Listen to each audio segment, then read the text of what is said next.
에잇 더러워. 거지다. 거지? 오늘도 어김없이 저를 향한 조롱과 비난은 계속되었습니다. 그러나 그 앞에 무기력한 한 사람이 있는데요. 이제 그런 비난쯤 신경도 쓰지 않는 모습입니다. 어쩌다 그는 자신을 향한 조롱과 비난에도 무감각해진 것일까 궁금해지는데요. 해외 커뮤니티와 기사를 바탕으로 재구성한 이야기 한번 확인해 보겠습니다. 안녕하세요. 캘리포니아에서 사는 제나입니다. 저는 천당과 지옥을 오가며 스펙타클한 인생을 살고 있는데요. 누군가에게 제 이야기가 용기를 낼 수 있으면 좋겠다는 마음으로 사연을 적어봅니다. 그날도 어김없이 출근을 하는 사람들의 분주함에 눈을 떠 그들을 하염없이 바라보고 있었습니다. 이 노숙자 생활을 때려쳐야지 마음 먹을수록 벗어나기 힘들다는 점, 실제로 노숙 생활을 해보지 않은 사람들은 잘 모를 거예요. 날씨 추워질 때에는 노숙자 비상 대피소도 가봤지만 거기도 자리싸움이 치열하고 텃세가 심해 얼마 있지 못하고 나와버렸습니다. 더 정처 없이 떠돌아다니다 오크허스트에 자리 잡은 건 얼마 되지 않았어요. 출근을 하는 사람들을 바라보며 혼자서 무슨 일을 하는 사람들인지 추측하는 재미가 쏠쏠했습니다. 그러나 아마 답을 평생 알지 못하겠지요. 저도 처음에는 저들처럼 예쁜 옷을 입고 새로 산 가방을 들고 당당하게 출근을 하는 한 사람이었죠. 비록 작은 회사였지만 열정을 다 바쳐서 일을 했습니다. 그러나 이내 곧 재정적인 어려움이 닥친 회사는 문을 닫을 수밖에 없었습니다. 갑작스러운 실직과 불확실해진 미래에 재정적 불안정한 상태에 빠지고 말았죠. 그러나 늘 먹고 살기 빠듯했던 저는 일을 쉴 수는 없었어요. 그날부터 하루에도 두세 군데씩 면접을 보러 다니며 일자리를 구했습니다. 작은 회사였지만 꽤 오래 일한 경력이 있어 쉽게 취직이 될 거라고 생각했었는데 생각보다 저의 실직 상태는 오래 지속되고 있었습니다. 그러던 어느 날 취업 면접을 앞두고 이동하던 중 난폭운전의 희생자가 되고 말았죠. 그 뒤로 다리를 살짝 절게 되었습니다. 그 사고로 인해 저의 인생은 송두리째 날아가 버렸습니다. 취업을 하기는 더욱 어려워졌죠. 꾸준한 수입은 없어졌고 가만히 놔둬도 아픈 다리에 늘어나는 의료비는 가장 큰 부담으로 다가왔습니다. 저는 그것들을 해결하기 위해 사방팔방으로 돈을 구하러 다녔고 제 사정을 알고 있는 사람들은 저를 도와주기 더욱 꺼려했습니다. 직장이라도 있으면 갚을 여지가 있으니 도와줄 텐데 제 상황에서 돈 나올 구멍이라고는 없다고 생각했나 봅니다. 결국 저는 그렇게 아파트 임대료마저 감당하기 어려운 처지에 처하면서 임대료는 연체되고 퇴거당하면서 길거리 신세가 되었죠. 거리로 내몰린 저는 더욱 처절한 상황에 직면하게 되었는데요. 신분증명서를 포함한 몇 가지 소지품을 잃고 정말 무일푼의 거지가 되었습니다. 도움을 청할 곳도 마땅치 않았습니다. 일단 사람들은 저를 보는 그 눈빛은 차별과 경멸로 가득 차 있었어요. 노숙자가 된 제 이야기에 귀 기울여주는 사람은 아무도 없었습니다. 이렇게 한 사람이 서서히 나락으로 가는 길은 정해져 있었던 것처럼 그 길을 따라 한 걸음 한 걸음 걸어오게 되었습니다. 자포자기하는 심정으로 노숙을 하던 저는 배고픔도 창피함도 쉽게 느껴지지 않는 그냥 죽지 못해서 사는 사람이 되었습니다. 그런데 그날은 유난히 배고픔이 진하게 느껴지던 날이었습니다.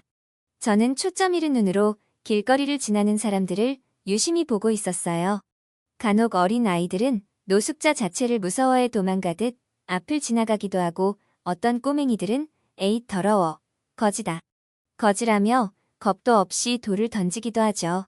그러나 아이들의 그런 행동에 신경 쓸 여력도 없는 무감정 상태가 되었습니다. 그날 엄마의 손을 잡고 활짝 웃으며 걷던 아이가 있었어요. 몇 번 봤던 아이였습니다. 지나치는 수많은 사람들 중 어떻게 그 아이를 기억하냐고요? 아이와 이야기하며 언제나 미소 짓던 동양인 엄마와 그 엄마가 너무 좋아 못 견디겠는 표정을 하고 있는 동양인 아이. 한두 번 지나쳤던 것을 유심히 본 적이 있었어요. 저도 어린 시절 엄마의 손을 꼭 잡고 길을 걸었던 적이 있어 잠시 그리움에 빠지기도 했었습니다. 우연히 눈이 마주친 날 그 아이는 눈은 저를 무서워하거나 거부하지 않았습니다.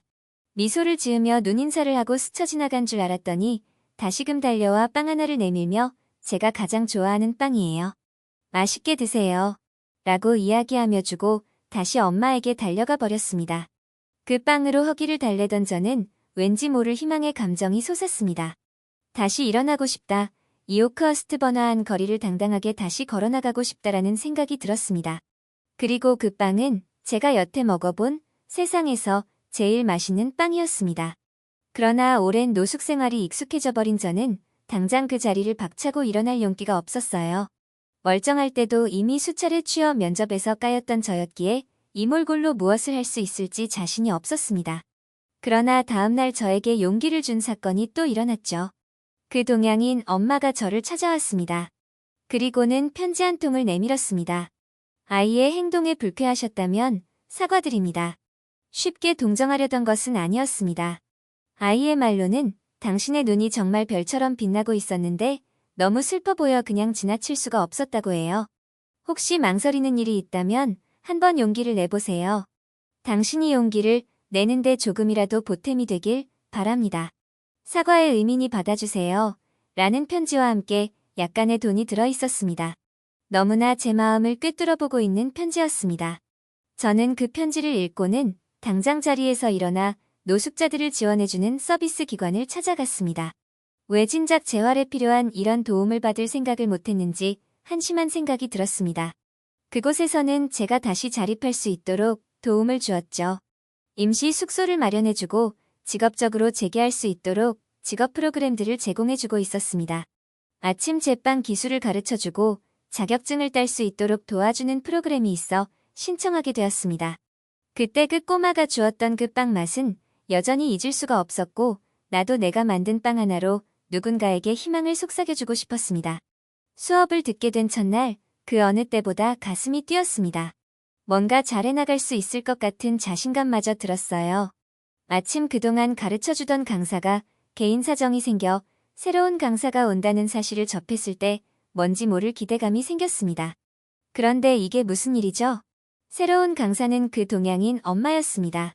자신을 한국에서 온 강사라고 소개한 그의 이름은 유진 리였습니다.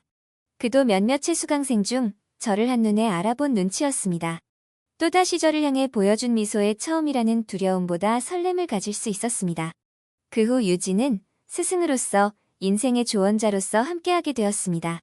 유진의 편지 한 통이 저를 이곳으로 이끌었다는 사실에 유진도 정말 기뻐했습니다. 유진의 딸 지우가 저에게 빵을 건넨 날 그 둘은 많은 이야기를 했다고 했습니다. 노숙자들은 그들만의 사정이 있어 그 삶을 택한 것이기 때문에 존중해 주어야 한다고 아이에게 설명을 해줬었다고 하죠. 그런데 지우는 뜻밖의 이야기를 했다고 했습니다. 엄마, 난 그런 거 잘 몰라.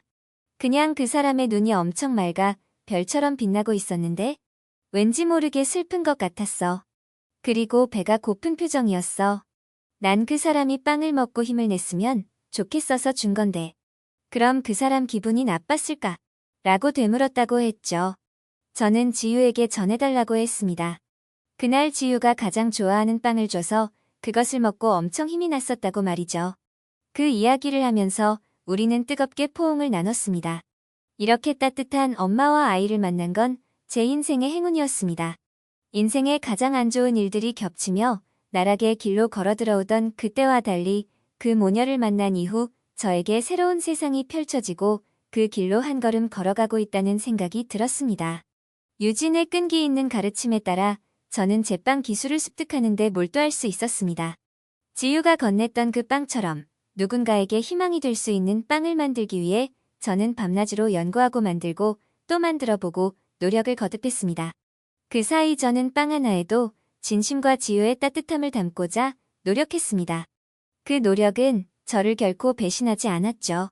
제가 만든 빵을 맛보던 사람들은 최고라며 극찬을 해주었고 빵가게를 내주겠다고 앞다투어 투자를 했습니다. 그러나 저는 유진과 함께 오크허스트 뒷골목에 작은 빵집을 냈습니다. 갓 구운 빵 냄새가 그곳의 공기에 스며들자 금세 빵집에 대한 소문이 퍼지기 시작했습니다. 지역의 먼 곳에서도 우리의 빵을 먹어보고 싶다고 찾아올 정도로 많은 사람들은 우리의 빵을 좋아했습니다.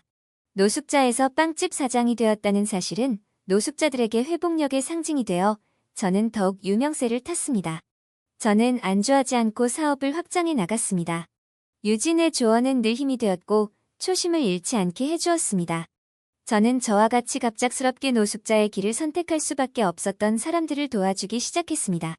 어떤 누가 오크허스트의 노숙자가 한 기업의 CEO가 될 거라고 생각이나 할 수 있었을까요?